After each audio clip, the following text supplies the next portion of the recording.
Oi, pessoal, tudo bem?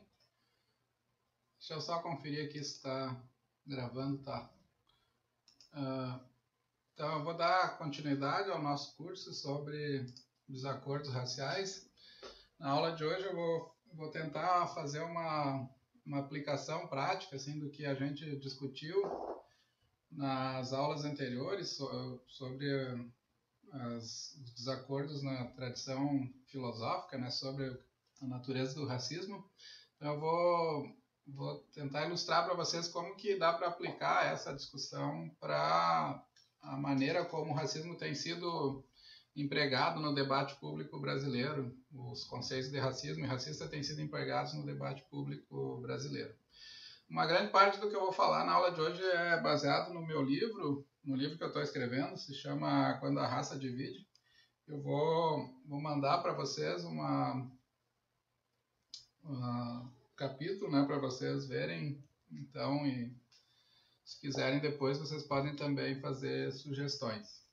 Para começar, então, os objetivos da aula de hoje são, eu vou apresentar um conjunto de casos em que o termo racismo ou o termo racista aparecem, vou analisar como no debate público brasileiro conservadores e progressistas tendem a responder, tendem a avaliar esses casos, e depois eu vou mostrar como eles estão mais alinhados, né, ou mais afastados das abordagens divergentes do Bloom e do Shelby lá nos Estados Unidos, né, que foram os dois filósofos principais que a gente examinou na disciplina. Tá bem? Esse é o mapa, então, né, da investigação de hoje. Vou começar apresentando para vocês um primeiro caso desse professor americano da Flórida. Ele dá um curso lá chamado White Racism, racismo branco. Ele recebeu uma série de ameaças, né? Às vezes ele vai dar aula com proteção policial, porque uma das teses principais que ele defende nesse curso é que ele diz, né, que somente brancos podem ser racistas, e depois essa declaração está numa entrevista que ele deu para a BBC, depois ele explica, né, dizendo que claramente nem todos os brancos são racistas, inclusive alguns são antirracistas, no entanto todas as pessoas racializadas como brancas, racializadas entre aspas, desfrutam de benefícios materiais e psicológicos por serem brancas. Tá? Eu não vou analisar o exemplo aqui, eu só quero colocar para vocês, então a ideia aqui é que ele está sugerindo é que somente brancos podem ser racistas, né? Depois eu vou fazer uma análise desse caso, né? Mas agora eu só vou apresentar para vocês. Um segundo caso que eu queria mencionar, isso está num blog, né? Não sei porque eu peguei essa descrição do blog, mas depois ela sumiu, né? Esses dias eu tentei encontrar na internet e não encontrei mais. Mas o que o post assim, do blog dizia era que a pessoa que escreveu era um professor, ele foi dar uma palestra sobre práticas educacionais afrocentradas, se não me engano, na Faculdade de Educação da Federal Fluminense. O título do post era Todo Branco é Racista, né? E ele contava daí nesse blog, nessa palestra, né? Ou numa das oficinas, não sei, que ele estava dando, ele foi interpelado por uma jovem branca da audiência ele diz, aqui eu estou citando, com a mais importante questão que uma pessoa branca naquela sala poderia me fazer. E a pergunta que essa jovem fez a ele foi: eu sou racista? E ele teria respondido sim, né? Você é racista, mesmo não conhecendo pessoalmente a pessoa. E depois ele complementa dizendo que deu essa resposta porque o racismo não é da ordem do privado, o racismo no Brasil é estrutural, e por ser estrutural ele perpassa todas as instituições e todas as subjetividades. Então depois eu vou voltar também a discutir esse exemplo, mas ele é para mostrar então que é defendido aqui entre nós, né, que todo branco é racista, né, porque o racismo é estrutural. O terceiro caso que eu queria apresentar para vocês é desse professor americano do Vassar College, é chamado Brian Van Norden. Ele publicou um artigo nessa revista Aeon Magazine que diz que o título, né, do artigo era Filosofia Ocidental é Racista. E nesse artigo ele pergunta, né, como que nós podemos explicar o fato de que as ricas tradições filosóficas da China, da Índia, da África e dos indígenas americanos sejam completamente ignorados nos departamentos de filosofia.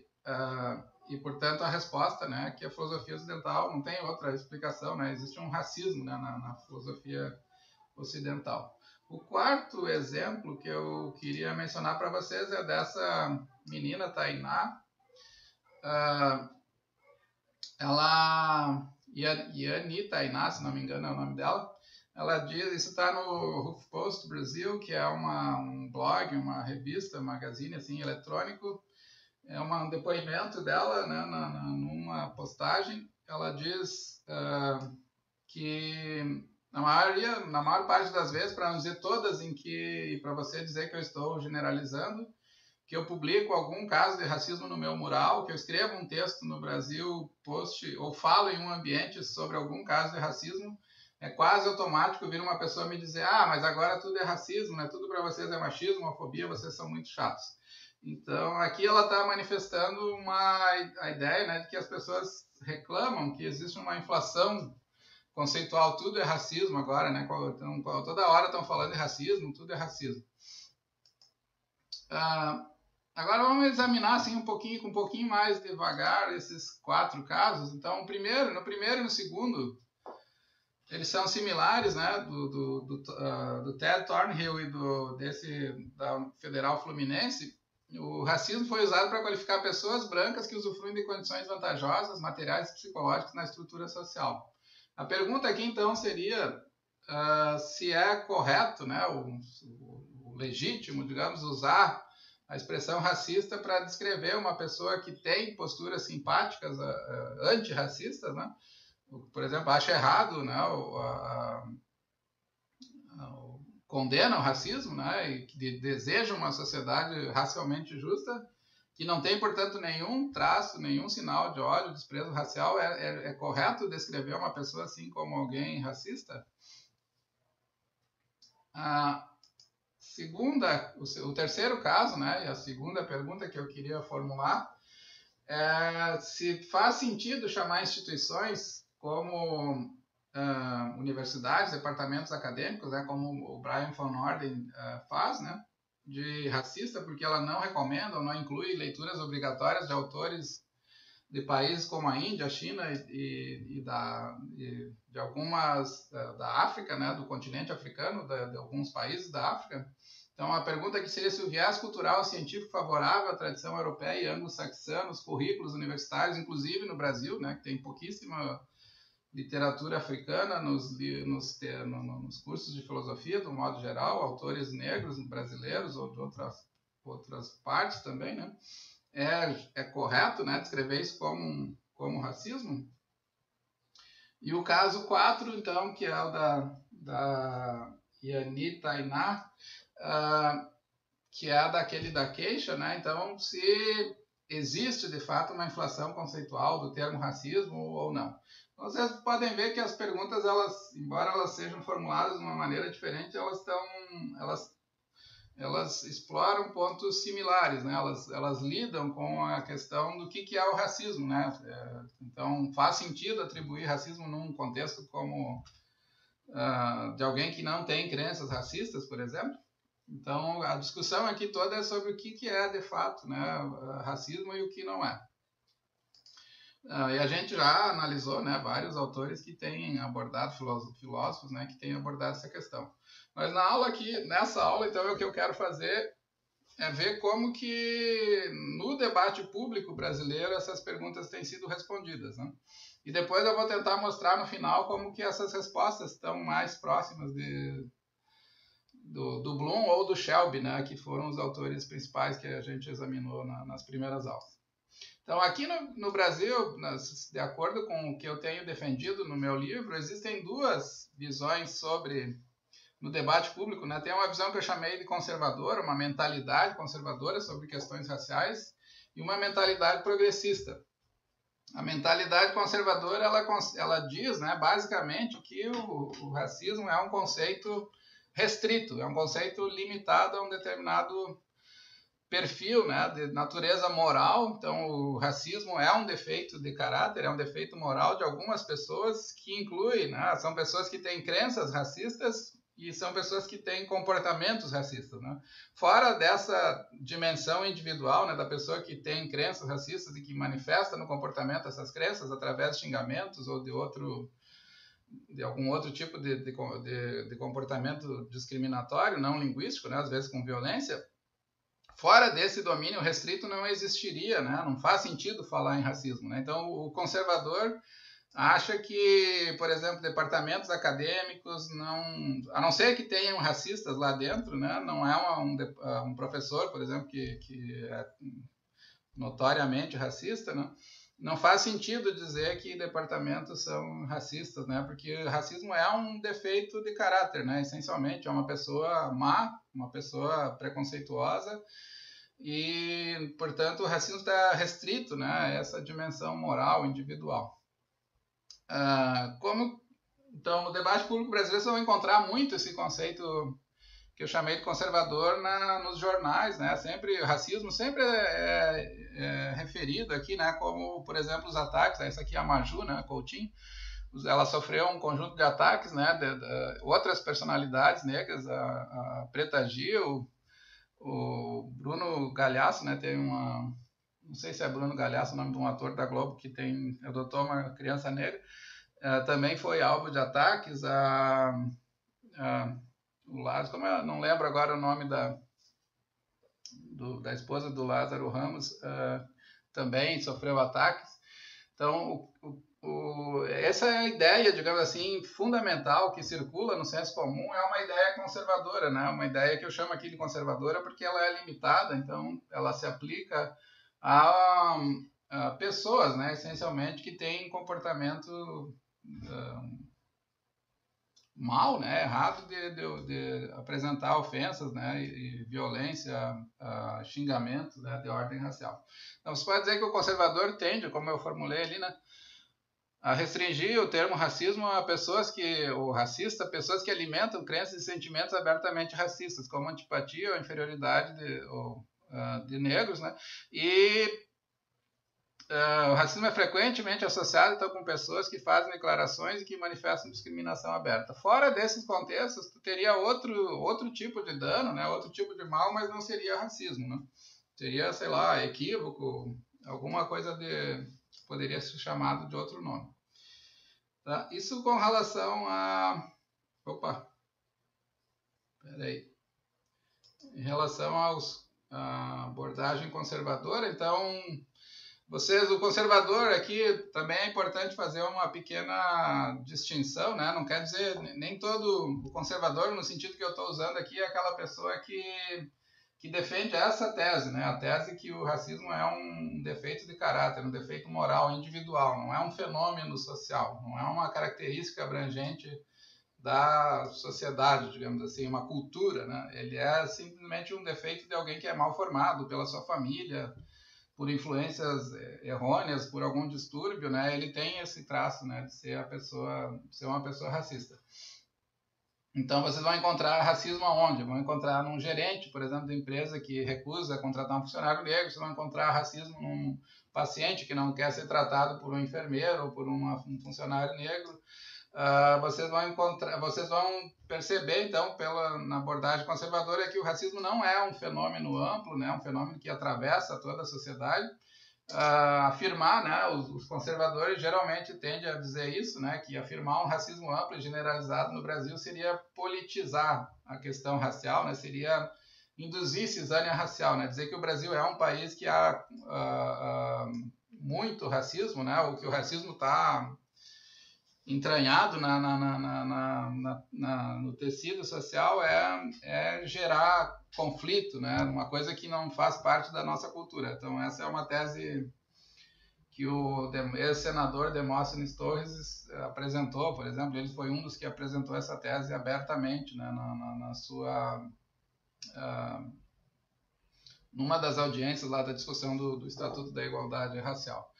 E vocês veem, então, que ela se alinha bastante também a toda essa tradição do Brasil como um país da democracia racial, né, que não existe no Brasil, aqui todo mundo se dá bem, né, não existe preconceito. Então, o conceito conservador dá conta ele faz uma espécie de arranja, assim, lida, né, bem com essa maneira ambígua como a sociedade brasileira tende a lidar com questões raciais, né?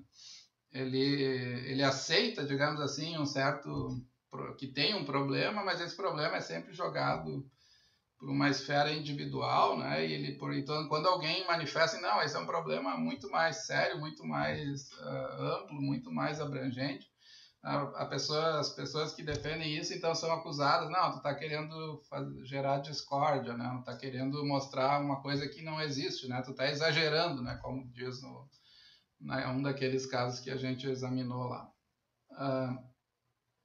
Agora, deixa eu me seguir aqui, então, vocês encontram esses exemplos que eu coloquei ali nos jornais, né? Aqui tem algumas referências, esse é uma entrevista, né, de um executivo negro que conta como ele sofreu discriminação em várias empresas, um executivo de grandes empresas, né?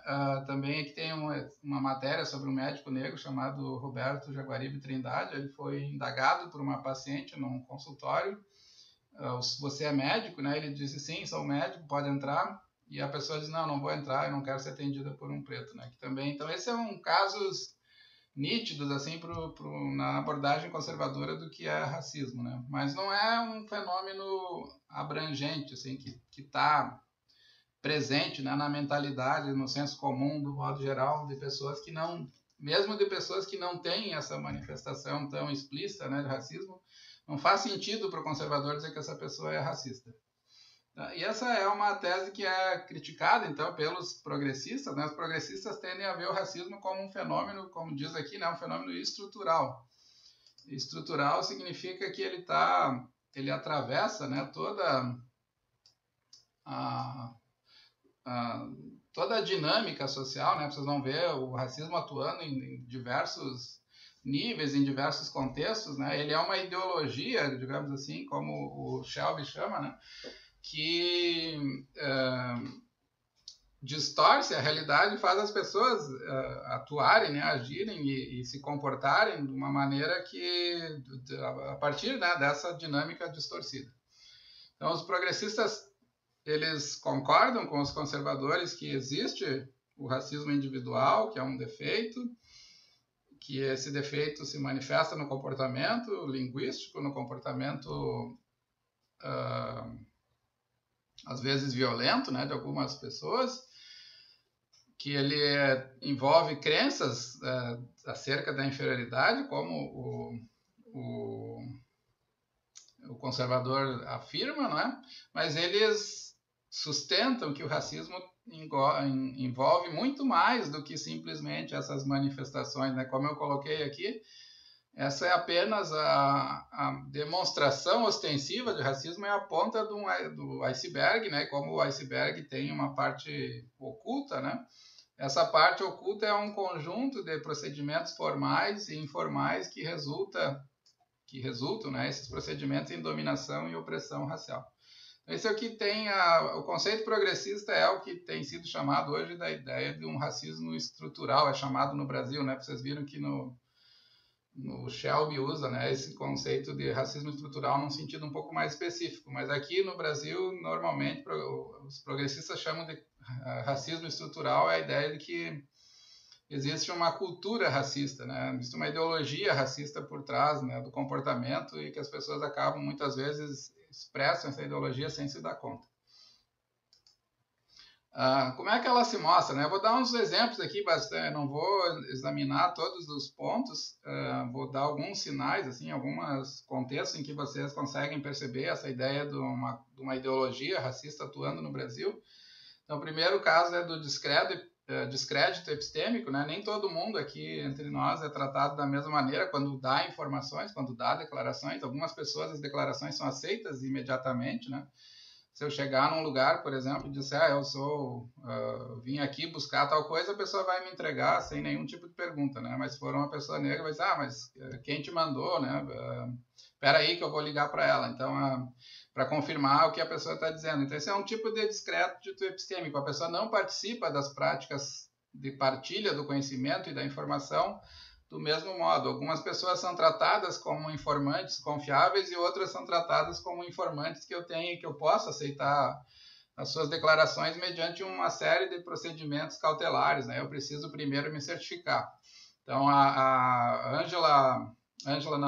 Alexandra Lojas, Loha, não sei como é que pronuncia o sobrenome dela,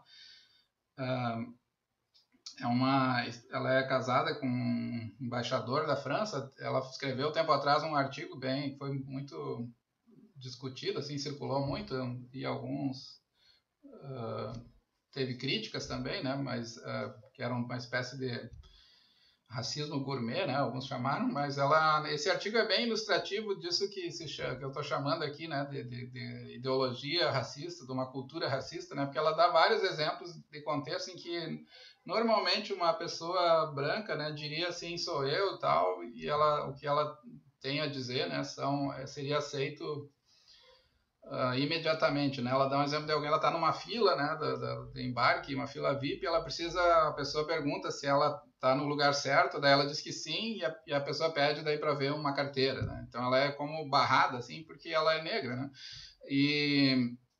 Então isso é um exemplo de descrédito epistêmico. A pessoa está dando a informação, mas a informação sempre vem acompanhada de uma certa cautela, de um certo descrédito, né? A pessoa precisa confirmar. Então isso é o que progressistas chamam, né, então, de racismo estrutural. Ele é um conjunto de crenças enganosas, né, que envolvem estereótipo, que envolvem distorção de quem são as pessoas com quem nós conversamos, etc., que faz com que, então, exista um déficit em relação ao tratamento, à igualdade, à justiça, né, com esses diferentes grupos. Porque se você não trata todo mundo do mesmo modo, isso é uma assimetria, é uma injustiça, né? O informante tem as mesmas condições de dar informação, mas se ele não é tratado da mesma maneira, significa que ele está sendo vítima de uma injustiça, né? Isso é o que tem sido chamado, então, de racismo estrutural. O descrédito epistêmico é um dos componentes. Deixa eu apresentar mais um aqui para vocês. Então, outro exemplo, um outro sinal, um outro indício desse racismo estrutural, né, que não é violento, que não envolve xingamento, né, mas que reproduz essa lógica de hierarquização racial, é a depreciação estética. Então, o desprezo ou um certo menoscabo, né, por manifestações que não sejam da cultura chamada, né,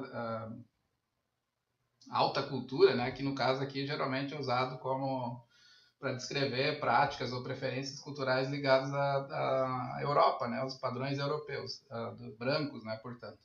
Então, o que é chamado de bom gosto, gosto refinado, é europeu, e o que não for dessa tradição é tratado como, o que é da cultura afro-brasileira, é tratado como sendo não tão refinado, né? Não tão valioso, não tão importante, né? Inclusive do ponto de vista da religiosidade, da musicalidade, dos traços físicos, né? Do tipo de cabelo, do tipo de beleza que é apreciada, né?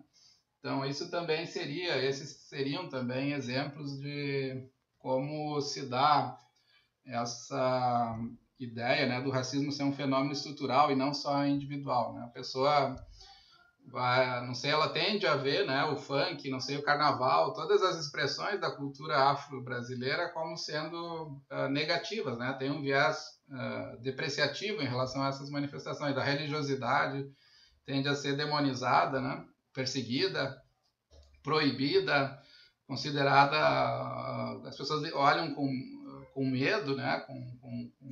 Tem medo de conhecer, sem conhecer elas acham ruim, né? Então, isso também é um outro exemplo do que eu estou chamando aqui de conceito progressista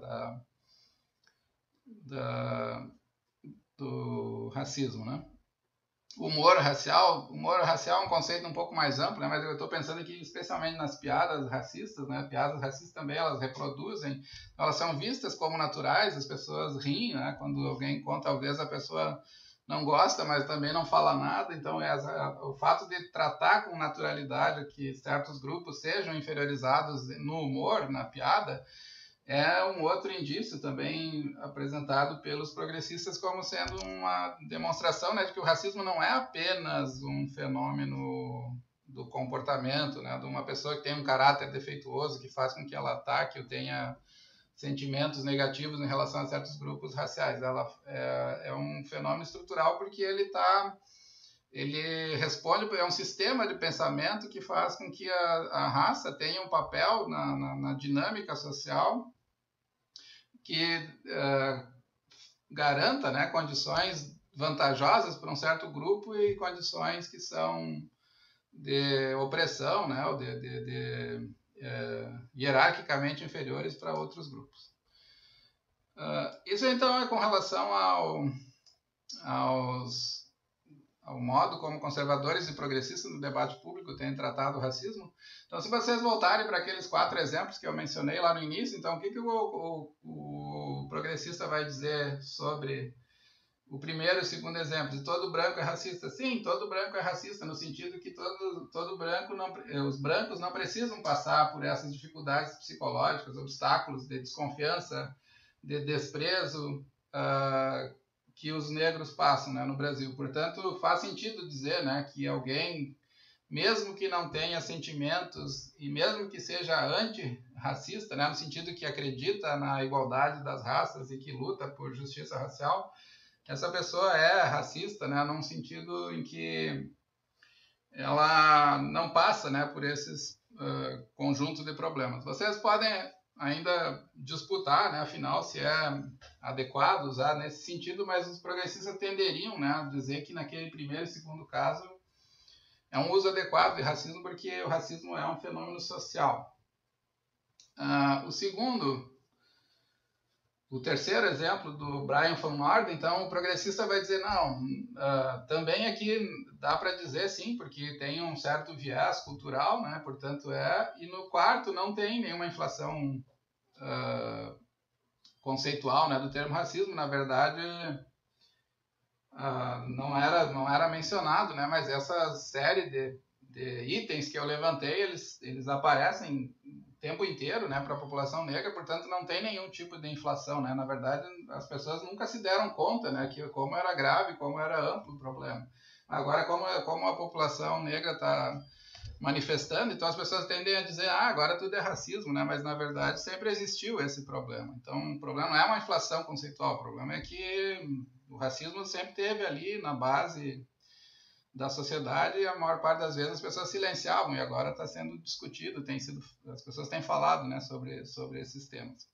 E o conservador, por outro lado, ele vai negar os 2 primeiros casos, né? Ele vai dizer que racista é só quem tem ânimos racial, né? Que é só a pessoa que tem uma intenção de ofender e tem crenças racistas, né? Se a pessoa é ignorante, se ela trata com outra pessoa com descrédito, né? Isso tem a ver muito mais com um certo um processo formativo, sei lá, de alguma outra ordem, né, cognitivo, que seja, mas não é racismo, né, o racismo é restrito, então não faz sentido dizer, portanto, que brancos são racistas só porque existe uma hierarquização racial.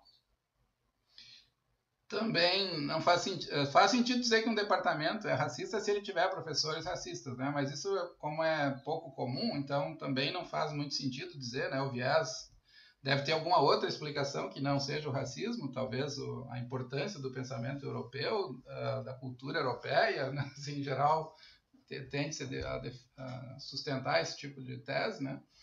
Embora não se conheça e nunca ninguém tenha lido nada, né, sobre a cultura, sobre a China, sobre a Índia, né, se tende a desprezar nessas tradições, a África, né, o continente africano se tende a desprezar como se não tivesse nada relevante ali para ser examinado. Então, o conservador vai dizer que isso não é racismo, né, é um outro fenômeno, sei lá, de preferência, alguma coisa assim.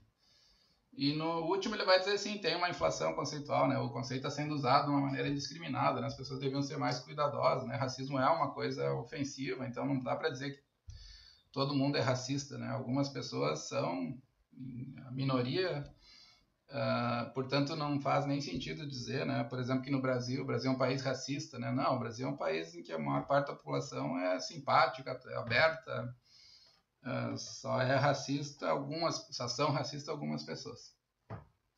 Então essa é a maneira como tanto progressistas quanto conservadores tendem a responder. Agora, a última parte da aula que eu queria explorar com vocês é como esses dois conceitos ilustram o que a gente viu com a discussão do Bloom e do Shelby, né? Para começar, o conservador está mais próximo da abordagem moral que o Bloom oferece, mas tem diferenças importantes, né? O Bloom diz que o racismo tem a ver com violações sérias no domínio racial. Ele distingue o racismo de outros tipos de males raciais. O conservador brasileiro não tem essa sofisticação, né? Ele simplesmente tem um conceito simplório, assim, né, de racismo, que é esse racismo, do racismo como um defeito de caráter, né, individual. E uma coisa importante aqui, né, que eu queria ressaltar, já ressaltei para vocês, mas queria voltar a dizer que o Shelby é um pluralista, né? O Bloom é um pluralista racial, né? Então ele acha que os males raciais são de várias ordens e que o racismo é limitado, é restrito, mas há vários tipos de dano racial. E aqui no Brasil, né, se eu entendo bem, os conservadores tendem a dizer que se algo não é racismo, então é uma coisa menos grave, né? Que não deveria ser dada tanta importância, né? Que isso aí, na verdade, então tem essa discussão, essas alegações, né? Acusações de vitimismo, né? Então, vocês estão se vitimizando, né? Então, se não é, como o racismo é restrito, toda vez que alguém menciona que uma certa postura é racista, o conservador tende a dizer, não, isso é vitimização, a pessoa está se fazendo de vítima, etc., né? Então, isso é uma coisa que o Bloom deixa bem claro, né, no trabalho dele, que o racismo é restrito, né? Ele quer ele defende, né, que o racismo seja utilizado para ofensas mais graves, mais sérias no âmbito racial, mas e eu vou sublinhar isso para vocês, ele também diz aqui claramente, né, que é preciso articular uma série de pesos distintos de desvalorizações envolvidas nas crenças baseadas na raça e atitudes, ações, interações, instituições e práticas. Contudo, ele diz também, né, todas as formas de dano racial deveriam disparar preocupação em pessoas responsáveis. Tá? Isso que eu queria mencionar. Então, ao mesmo tempo que ele diz que é importante distinguir entre um racismo sério, grave, né, que envolve sentimentos de antipatia e crenças de inferiorização racial, ele diz que os outros danos, os outros males do racismo, eles deveriam preocupar as pessoas no mesmo grau, né? Quer dizer que se a pessoa tem ansiedade racial, ela não sabe como lidar com outros grupos raciais. Se a pessoa mostra ignorância racial, ela não sabe, por exemplo, que certas informações, né, são sensíveis, né, do ponto de vista racial. Se ela não consegue sentir dor quando vê o drama, né, de outros grupos raciais, essa pessoa deveria se preocupar se ela fosse uma pessoa moralmente responsável. Então, mesmo que não seja racismo, um dano racial tem que ser levado a sério. Esse componente da abordagem do Bloom não está presente, né, que eu saiba, assim, na discussão brasileira sobre racismo se faz chacota, né, frequentemente, né, no texto, no meu livro, eu tento mostrar quem são as pessoas, né, que têm feito isso no nosso debate racial, que tratam com menoscabo, né, como vitimismo, etc., né, queixas de racismo, né, e o Bloom, ao contrário, né, diz que isso tudo tem que ser levado muito a sério, né, e a seriedade moral exige, né, que a gente responda a esses danos, embora ele defenda que não é conveniente, né, do ponto de vista do engajamento de outras pessoas na luta antirracista, tratar todos esses casos sob o rótulo de racismo, né? Ele acha que gera uma certa defensividade, porque o termo racismo é muito forte, né? Então seria melhor chamar as coisas por nomes diferentes, né? Esses outros tipos de dano. Por outro lado, então o conservador tende a assim, andar na direção do Bloom, mas o Bloom é muito mais sensível, né? E entende muito melhor do que o conservadorismo brasileiro, no debate público brasileiro, tem mostrado. E o progressista tende a caminhar mais na direção do conceito que esse elegante professor de Harvard, Tommy Shelby, defende, né, do racismo como uma ideologia ampla, né, de base sociopolítica. Então é uma série, é um conjunto de crenças enganosas e atitudes implícitas sobre raças ou relações raciais que tem ampla circulação e que serve uma função social hegemônica, né, que é de criar estruturas de dominação e opressão racial. Então essa concepção que o Shelby apresenta do racismo como uma ideologia, ela está presente na ideia de racismo estrutural que tem sido defendido por progressistas. É importante dizer aqui que progressista não é pessoas de esquerda, né? São pessoas progressistas aqui, quer dizer, são pessoas que defendem a igualdade racial e que estão engajados, né, na luta antirracista. Existe um debate, né, público no Brasil. Tem muito progressista, tem muita gente de esquerda, por exemplo, no Brasil, que é conservadora, né, do ponto de vista racial. Então, a minha distinção aqui entre progressista e conservador não é entre direita e esquerda, é uma distinção um pouco diferente. Então, os progressistas tendem a concordar com o Shelby, então, que o racismo é um fenômeno, é uma cultura, é um fenômeno muito mais amplo, distorcido, né?